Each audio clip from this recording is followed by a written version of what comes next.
Okay, hello everyone. Here I want to provide a tutorial on how to factory data reset on Samsung Galaxy A55 5G device. Well, keep in mind that performing a factory data reset will erase all data on your device, including apps, photos, videos, and personal settings. So, be sure to back up any important data before proceeding with a factory reset. So let's go to the tutorial.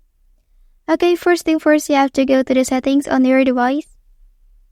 Well, after that, scroll down and select General Management option.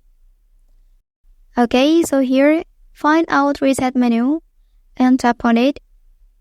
Okay, after that, scroll a little bit and select Factory Data Reset option. Okay, and then you will see the following attention. It informs that all data will be erased from this device, including the options below. So, to continue, you can click Reset below and enter your log type.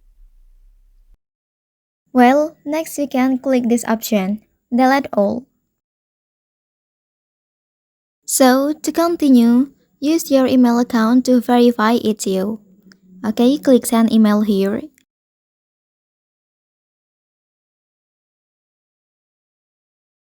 Okay, and then click Continue to start reset process. Okay, so now the factory data reset will take place and wait till process is finished. Okay, that's the tutorial on how to factory data reset on Samsung Galaxy A55 5G device. If you are helped by this video, don't forget to like and subscribe to get all the information from this channel. Thank you.